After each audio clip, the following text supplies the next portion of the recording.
کیسے گزارتے تھے تھوڑا سا یہ میں بتا دیتا ہوں۔ میرے نبی نے 9 رمضان دیکھے۔ جب آپ تشریف لے گئے تو ہجرت کے دوسرے سال جب جنگ بدر ہوا ہے، شعبان میں رمضان کے روزے فرض ہوئے۔ یا ایھا الذین آمنوا کتب علیکم الصیام کما کتب علی الذین من قبلکم لعلکم تتقون۔ دیکھو، جب آدمی کلمہ پڑھتا ہے تو خیر البریہ بنتا ہے۔ ان الذین کفروا من اہل الکتاب والمشرکین فی نار جہنم اولئک ہم شر البریہ، تو وہ انسان بھی نہیں رہتے۔ ان الذین آمنوا وعملوا الصالحات اولئک ہم خیر البریہ، کلمہ پڑھنے کے بعد آپ ایک اعلیٰ درجے کے انسان اللہ کی بارگاہ میں بنتے ہیں، کبیرہ گناہ کے باوجود باقیوں کی نسبت۔ جب آپ نماز پڑھتے ہیں تو ان الصلاۃ تنہی عن الفحشاء والمنکر، آپ انسانیت سے اوپر چڑھتے ہیں اور آپ گناہوں سے بچتے ہیں۔ اور بے زکوٰۃ لتزکیہم بہا، زکوٰۃ اندر کا، چونکہ جب آدمی مال لگاتا ہے نا تو نفس ٹوٹتا ہے، نفس کے ٹوٹنے سے تزکیہ ہوتا ہے۔ تطہرہم بہا وتزکیہم، مال پاک ہوتا ہے اور نفس بھی پاک ہوتا ہے۔ جب آدمی حج کرتا ہے تو فلا رفث ولا فسوق ولا جدال فی الحج، کہ جب حج کا احرام باندھ لیا ہے تو اب پوری زندگی کے لیے فحش کلامی نہیں کرنی، لڑائی نہیں کرنی، جھگڑا نہیں کرنا۔ لا نفی جنس آیا، حالانکہ صرف احرام کے لیے ہے یہ آیت، لیکن اللہ نے اس من یتق اللہ یجعل له مخرج ویرزقہ من حیث لا یحتسب، اللہ تعالیٰ اس کے لیے ہر تنگی سے راستہ نکالے گا اور رزق وہاں سے دے گا جہاں سے وہم و گمان بھی نہیں۔ من یتق اللہ یجعل له من امرہ یسرا، جس کو اللہ تقوی دے گا اس کے مشکل کاموں کو آسان کر دے گا۔ من یتق اللہ یکفر عنہ سیئاتہ ویعظم لہ اجرا، جو تقوی اختیار کرے گا اللہ اس کے گناہوں کو دھو دے گا اور اس کے اجر کو بہت زیادہ کر دے گا۔ یہ روزے کی فضیلت ہے۔ الصوم لی وانا اجزی بہ، الصوم لی وانا اجزا بہ، دونوں طرح محدثین نے اس کو بیان کیا۔ میں اس کو لیتا ہوں انا اجزا بہ، کہ اللہ تعالیٰ کہے گا روزے کا بدلہ میں خود ہوں، روزے کا بدلہ اللہ خود ہے۔ تو میرے نبی پاک صلی اللہ علیہ وسلم نے 9 رمضان دیکھے، اور آپ کی عادت مبارک تھی کہ آپ افطار سحری آخری وقت میں کرتے تھے، آخری وقت، ادھر بلال اذان دیتا، ادھر آخری لقمہ آپ کے منہ میں ہوتا تھا، اور افطاری بہت جلدی کرتے تھے۔ ایک آدمی چھت پہ کھڑا ہوتا تھا جب آپ مدینے میں ہوتے تھے، جب آپ سفر میں ہوتے تھے تو ایک آدمی پہاڑی پہ کھڑا ہوتا تھا، جو ہی سورج کا کنارہ ڈوبتا تھا تو ساتھ ہی وہ کہتا ہے یا رسول اللہ غربت، تو آپ اس وقت کھجور سے، پانی سے، دودھ کی لسی سے، ان 3 چیزوں سے آپ افطار فرمایا کرتے تھے، اور پھر اس کے بعد کوئی کھانے کی چیز ہوتی تو کھا لیتے تھے، ورنہ وہی کھجور ہی ان کا کھانا ہو جاتا تھا۔ ایک دفعہ آپ سحری کا کھانا کھا رہے تھے اور آپ کے ساتھ حضرت کعب بن عجرہ، مقداد بن اسود اور علی رضی اللہ تعالیٰ عنہ آپ کے ساتھ تھے۔ بکرے کی سری پکی ہوئی تھی اور آپ سحری کھا رہے تھے۔ تسحروا، سحری کھاؤ۔ اللہ تعالیٰ نے پہلی امتوں کو سحری نہیں دی، کیا ہے کہ اس میں برکت ہے؟ فَإِنَّ فِي السُّحُورِ بَرَكَةٌ، آپ نے سحری کو بابرکت قرار دیا، اور پہلی امتوں کو سحری نصیب نہیں تھی، ہمیں سحری کا اللہ تعالیٰ نے حکم دیا۔ تو حضرت بلال آئے اور آ کر کہنے لگے یا رسول اللہ لقد اصبحت، صبح ہو گئی ہے، آپ کھانا پینا چھوڑ دیں۔ جب کبھی بجلی نہیں ہوتی تھی گاؤں میں 70 کی دہائی میں، تو میں جب گھر آتا تھا تو گھر کی چھت، ہمارے گھر کی چھت بڑی، اس چھت پر چاروں طرف اندھیرا ہوتا تھا، میں صبح و صادق کی لکیر کو نکلتے دیکھتا تھا۔ اس کے بعد اب بجلیاں ہی بجلیاں ہیں، روشنیاں روشنیاں نظر نہیں آتی، لیکن وہ حتی یتبین لکم الخیط الابیض من الخیط الاسود، حضرت عمار بن یاسر نے یہ آیت سنی تو ایک دھاگا سفید ایک دھاگا کالا اپنے سرانے کے نیچے رکھ لی اور اس کو دیکھتے رہے اور کھاتے رہے۔ وہ تو ہم نے کہا تیری سحری تو بڑی لمبی ہو گئی، پھر یہ صبح و صادق مراد ہے۔ صرف عربی جاننے سے آدمی نہیں سمجھتا جب تک کسی کی صحبت نہ ہو۔ تو یہ کہہ کر چلے گئے اذان دینے۔ اذان دینے کے لیے وہ ایک انصاری عورت کے گھر پر چڑھتے تھے، وہ چڑھنے لگے تو پھر واپس آئے تو دیکھا تو آپ کھا رہے تھے۔ انہوں نے کہا یا رسول اللہ واللہ لقد اصبحت، یا رسول اللہ اللہ کی قسم صبح ہو گئی۔ تو آپ نے اپنے ہاتھ اٹھا لی، کہا یا بلال ما اصبحنا، ابھی صبح نہیں ہوئی تھی لیکن تو نے قسم کھائی تو تیری قسم جھوٹی نہ پڑے، اللہ نے صبح و صادق کو پہلے نکال دیا۔ اور حضرت علی نے فرمایا اگر بلال قسم نہ کھاتے تو جب تک ہمارے نبی کھاتے رہتے صبح و صادق ہونی نہیں تھی۔ تو سحری میں آپ مختلف چیزوں سے، جو کی روٹی مل گئی، کھجور مل گئی، افطاری میں بھی یہ تھا، اور ایک روزہ بھی سب کا قضا ہوا، چونکہ یوم غیم اندازے سے روزہ افطار کرنا ہے، بادل والے دن روزہ افطار کرو جب تمہیں اندازہ ہو جائے کہ سورج غروب ہو گیا۔ تو سارے مدینے پر گہرے بادل تھے، تو سب نے سمجھا کہ سورج غروب ہو گیا، تو سب نے افطار کر لیا، اللہ کے نبی نے بھی افطار کر لیا۔ تھوڑی دیر کے بعد بادل چھڑے تو سورج سامنے کھڑا ہوا تھا، پھر اس روزے کو پورے اہل مدینہ نے عید کے بعد اس کی قضا کی۔ اور رمضان میں آپ کی جو بڑی عبادت تھی وہ قرآن تھا۔ 3 دن 9 سال میں 9 رمضان میں صرف 3 دن آپ نے تراویح کی نماز پڑھی۔ کتنی رکعت پڑھی کوئی صحیح حدیث کوئی نہیں ہے، ٹھیک ہے۔ اس کے بعد چھوڑ دی، اس لیے حضرت عائشہ کا فرمان صحیح ہے کہ بخاری شریف کی روایت ہے کہ رمضان اور غیر رمضان میں آپ کی 11 رکعت ہی نماز تھی، چونکہ آپ نے تہجد کا اہتمام کیا، تراویح کا نہیں۔ اور چوتھے دن آپ نہیں آئے اور وجہ بتائی کہ میں اس لیے نہیں آیا، مجھے ڈر لگا کہ تمہارے اوپر یہ فرض نہ ہو جائے، وہ فرض ہو جاتی تو پھر لوگ 4 رکعت نہیں پڑھتے تو تراویح چھوڑ دیتے تو کتنا بڑا گناہ ہوتا۔ تو اس میں پھر آپ کے زمانے میں کوئی تعداد نہیں تھی، اور حفاظ الگ الگ کھڑے ہوتے تھے، اور اس جیسے یہاں ہو رہا ہے اہتمام، جیسے اب آپ الگ الگ سنا رہے ہیں، وہاں الگ الگ مسجدوں میں سناتے تھے۔ پھر ابوبکر صدیق رضی اللہ تعالیٰ عنہ کا زمانہ آیا تو اس میں بھی اسی طرح چلتا رہا معاملہ بغیر تعداد کے تعین کے۔ عمر رضی اللہ عنہ کا اوائل جو تھا، شروع کا خلافت کا زمانہ، اس میں اسی طرح چلتا رہا۔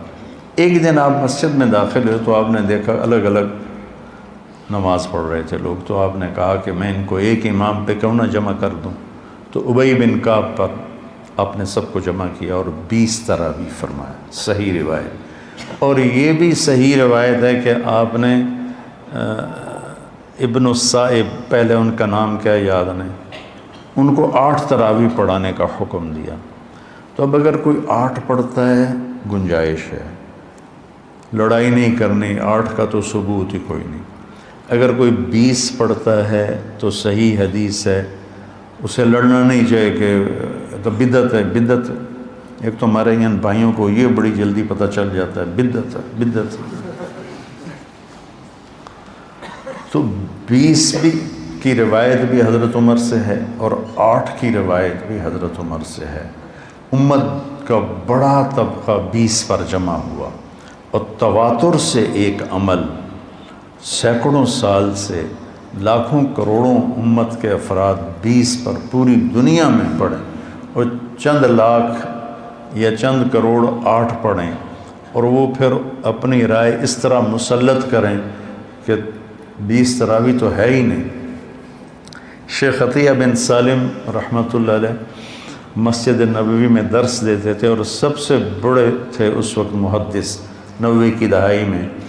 اس وقت میں جب حج پہ جاتا تھا تو حضرات کے ساتھ جانا ہوتا تھا، تو ہم 1 مہینہ مدینہ ٹھہرتے تھے، تو میں پورا مہینہ ان کے درس میں بیٹھتا تھا، اور بہت فائدہ ہوتا تھا درس میں۔ ان کی کتاب تھی صلاۃ التراویح، وہ میں نے ساری پڑھی کہ میں نے یہ کتاب اس لیے لکھی ہے کہ میں دیکھتا ہوں کہ 8 تراویح کے بعد بہت سے لوگ نماز چھوڑ کے پیچھے بیٹھ جاتے ہیں۔ اس پر یہ عنوان تھا، اور پھر آگے بات کی کہ یہ نفل ہے۔ کوئی مدینے والے 40 پڑھتے تھے بعد کے، حضور کے بعد کے زمانہ میں، خلفاء راشدین کے بعد کہ مکے والے وہ 4 تراویح پڑھ کے 1 طواف کرتے، پھر 4 تراویح پڑھ کے 1 طواف کرتے۔ مدینے والوں نے کہا ہوں اسی طواف تک کر نہیں سکنے، ایسی کی کری، انہوں نے کہا اسی 20 دیاں 40۔ خان صاحب 2 رکعت نماز نفل، اللہ اکبر۔ یہ کوئی پنجابی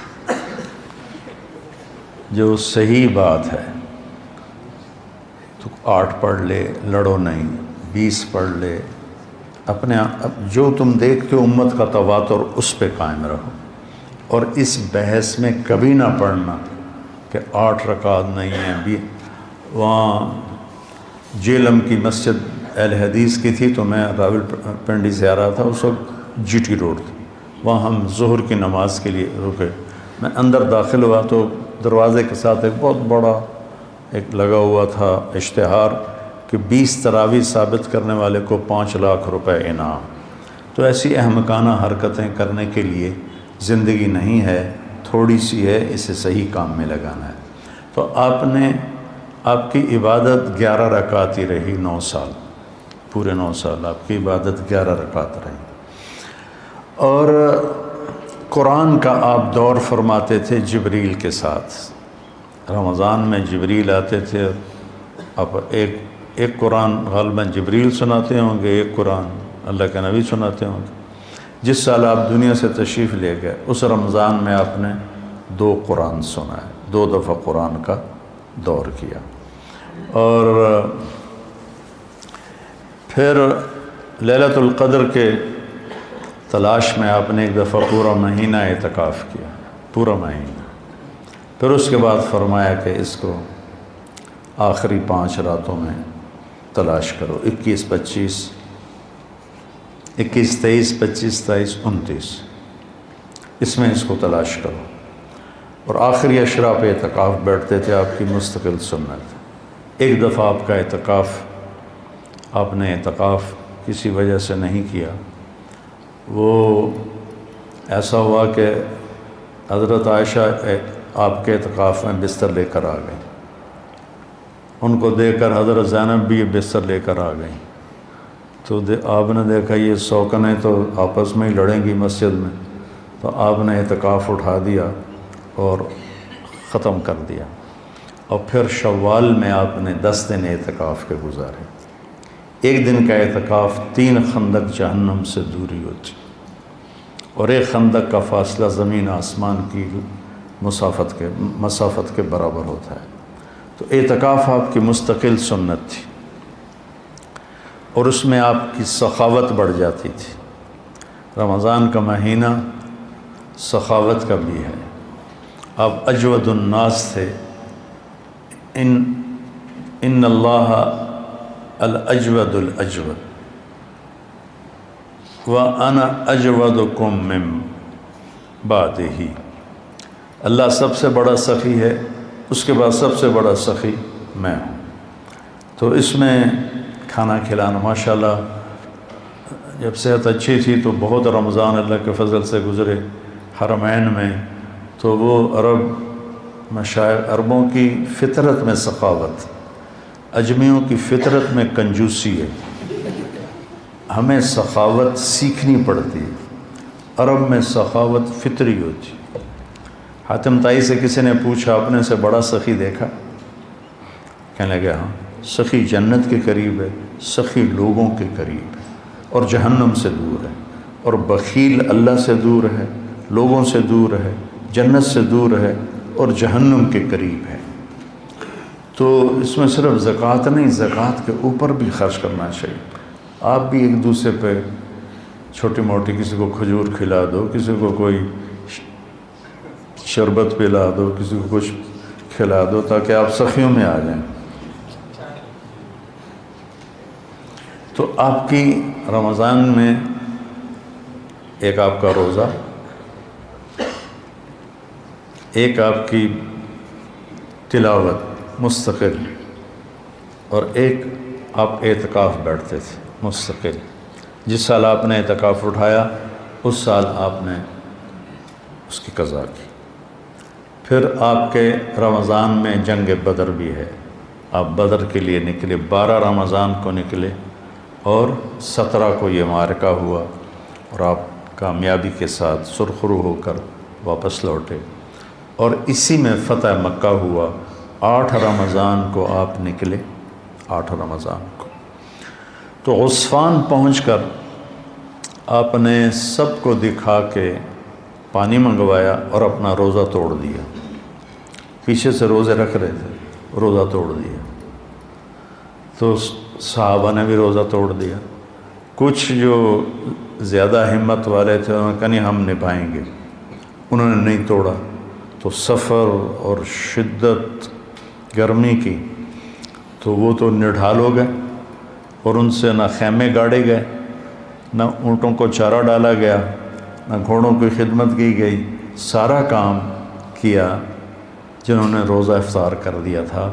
تو آپ نے شام کی نماز میں فرمایا کہ آج روزہ توڑنے والے روزہ رکھنے والوں سے آگے نکل گئے۔ ذہب المفطرون بالاجور، ایسے کر کے روایت، آج افطار کرنے والوں کا اجر بڑھ گیا۔ تو فتح مکہ، غزوہ بدر، یہ رمضان میں آپ کے زندگی میں ہوا۔ اور اعتکاف میں آپ تشریف فرما ہوتے تھے تو آپ سر کھڑکی میں کر دیتے تھے، حضرت عائشہ آپ کے سر کی کنگھی کر دیتی تھی، سر اپنا باہر نکال دیتے تھے، اور حضرت عائشہ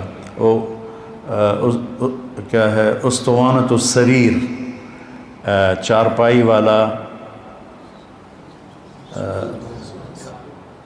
کیا اس کو کہتے ہیں، ستون، وہاں آپ کے لیے چارپائی بچھائی جاتی تھی، آپ اس پر آرام فرماتے تھے، تو اس کا نام ہے اسطوانۃ السریر۔ تو ساتھ ہی حضرت عائشہ کا حجرہ تھا، تو آپ اپنا سر اندر کر دیتے، چونکہ آپ نے ہمیشہ بڑے بال رکھے۔ جب آپ نے حج کیا تو آپ کے بال اتنے بڑے تھے کہ 4 گتیں اس کی بنائی گئیں، 4 گتیں، جیسے عورتوں کی 2 ادھر 2 ادھر، تاکہ بال بکھرے نہیں۔